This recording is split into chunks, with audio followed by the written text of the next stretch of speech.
শুভেন্দু অধিকারীকে নিয়ে পোস্ট করতে স্ত্রী ঘরের যুবক, সামান্য একটা ফেসবুক পোস্টের মাসুল দিতে হলো রাজেশকে। তবে কি শুভেন্দু অধিকারীর বিরুদ্ধে লিখলেই গ্রেপ্তার?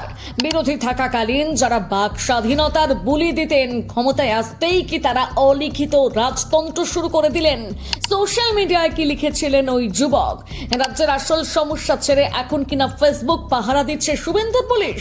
এবার কি লাইক কমেন্ট করার আগেও নিতে হবে মোদির শুভেন্দুর অনুমতি? কি জনগণের মুখ বন্ধ করতে ক্ষমতার অপব্যবহার, নাকি স্রেফ প্রতিহিংসার রাজনীতি? পুলিশ অতি সক্রিয়তায় ক্ষুব্ধ রাজ্যবাসী। সামাজিক মাধ্যমে রাজ্যের মুখ্যমন্ত্রী হোক বা যে কোনো নেতা, এমনকি প্রধানমন্ত্রীকে নিয়ে ট্রোল করার বিষয়টা খুবই কমন। কিন্তু এই কাণ্ড ঘটনার জেরেই এবার শ্রীঘরে ঠাঁই হলো রাজেশ চক্রবর্তী নামের এক ব্যক্তির। হ্যাঁ, ঠিকই শুনছেন, চোর ডাকাত বা বড় অপরাধী নয়, পুলিশ এখন ফেসবুকের পোস্ট পাহারা দিতেও বেজায় ব্যস্ত। লালবাজার সূত্রে জানা গিয়েছে, দিন কয়েক আগে বিজেপির এক মহিলার নেত্রী সাইবার থানায় একটি লিখিত অভিযোগ দায়ের করেন। তার অভিযোগ ছিল, বেশ কিছুদিন ধরে বিভিন্ন সামাজিক মাধ্যমে মুখ্যমন্ত্রী এবং ভারতীয় জনতা পার্টির প্রথম সারির একাধিক নেতা নেত্রীকে লক্ষ্য করে আপত্তিকর, কুরুচিকর ও মানহানিকর মন্তব্য করা হচ্ছে। ব্যাস, অভিযোগ হাতে আসতেই তদন্তে নামেন লালবাজারের সাইবার সেলের গোয়েন্দারা।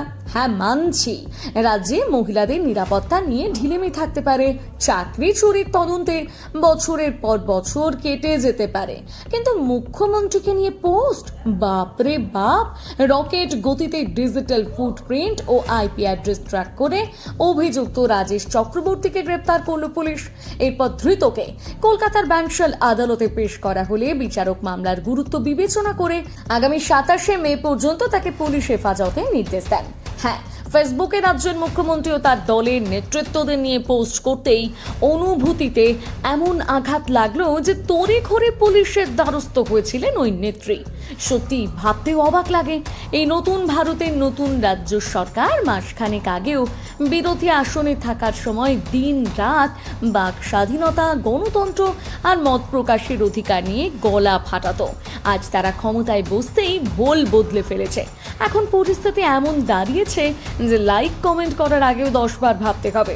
মনে আছে মুখ্যমন্ত্রী মশাই বিরোধী দলে থাকার সময় কতজনের বিরুদ্ধে কত কি না বলেছিলেন?